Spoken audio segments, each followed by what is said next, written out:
Hi, my name is Portia Lauder, and this message is for all my felon friends or my friends that are in prison. So if you are in prison and you haven't seen the books that I've written yet, look on your tablets for both Born to be Brave or Living Louder. They should be available both digitized and then in audio, and I read the audio and I narrate it myself. And I am now uploading a bunch more videos, but I wanted to talk to you a little bit about my prison journey, so you can search those things up. So I am 53 years old. I went to jail for the first time when I was 43 years old. And prior to going to jail, I'd been through some hard things. I was a young single mother.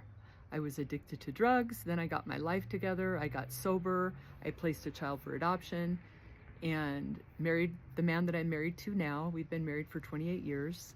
We had more children. I started a photography company, bought a house, then I relapsed and I got involved in some illegal real estate deals in the 2004-2005 range where the market was going crazy. And the thing for me is that I was terrified to go to prison. Now, maybe some of you have been involved in the justice system and it's something that you've experienced, parents or other family members, but I hadn't seen anyone else go through that. And I was super scared and I handled it really bad, just so you know. When I heard I was under federal investigation and I met with the FBI, I made lots of excuses. I didn't plead early and I was pretty stubborn. Mostly because I was scared, also because I was stuck in my addiction. So during that process, I just remember feeling pretty hopeless and pretty angry and bitter. And the time finally came, and there'll be videos that you can watch about the day that I walked into a federal courtroom. That was a devastating experience for me, to feel that level of loneliness standing there with the United States of America versus Portia Lauder. You may have been to state court or in county jail, but whatever your experience is, the courtroom is a very sterile and a lonely place to be. But there was also freedom in that. Now, I was sentenced to the maximum, which was 7 years in federal prison. I was given 8 weeks to say goodbye to my family, which I'm so grateful for. And I remember thinking, how I had traded everything important for money and something so foolish. Then my husband drove me to Dublin, California, which is outside of Oakland, and I walked into the FCI federal prison there. That prison's been closed down now. But I did my first year there. Then I was put in the SHU and spent 3 weeks in the SHU, and then I was transferred on Conair to different county jails, and then finally landed in Waseca, Minnesota. Now here's the miracle that happened for me. I finally got to a place where I was willing to take a look at myself and realize that my integrity had been weak and I wanted something different. Also, the pain that I had hurt the people I loved the most really drove me, and I was scared. Like, I'm in my 40s, how am I going to recover from this? What kind of a future will I have?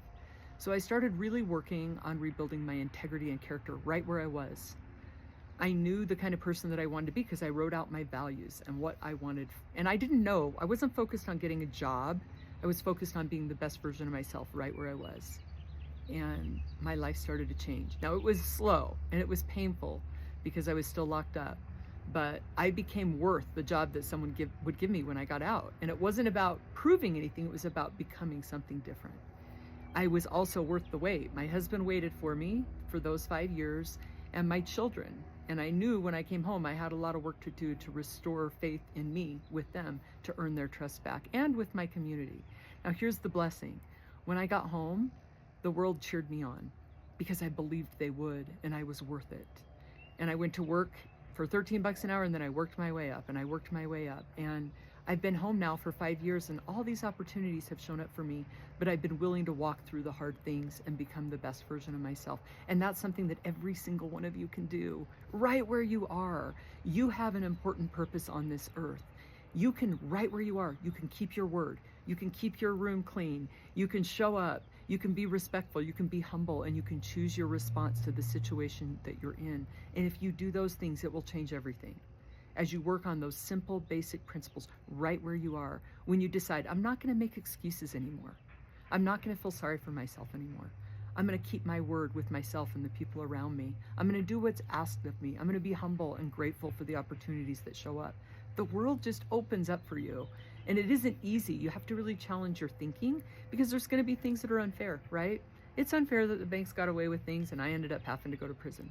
It's unfair that there were people that did worse things and they got away with it. It might be unfair that you didn't actually do this particular crime, but my guess is all of us did things before this particular crime that we probably got away with. So my message to you is that I believe in you, that I care about you. I still go to prisons and I go to halfway houses, and I'm so grateful for the opportunity to share this message with you. Guys, you got this. You're amazing.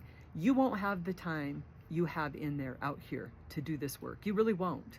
There's times that I miss prison. I know that sounds crazy. There's definitely times that I don't, and I'm grateful that I'm free now. I remember when I was locked up, I could not imagine that my life would become as beautiful as it is. I knew I needed to stay sober. There's nothing without sobriety. Everybody that I meet that stays sober has a chance at a beautiful future. So go to meetings, get support, do the work right where you are. Even if I get it, like I was super fortunate. I had a husband waiting for me. I had kids that supported me, my parents. I had lots of things that a lot of people in prison don't. But I have seen people that put in the work that have come out here and had an amazing ending. And it won't work if you just wait until you get out and then you try to go put it all together. You've got to do the work now. This is the time for you. You have this time. Use it. And look up my videos and my books. You guys are amazing. God bless you.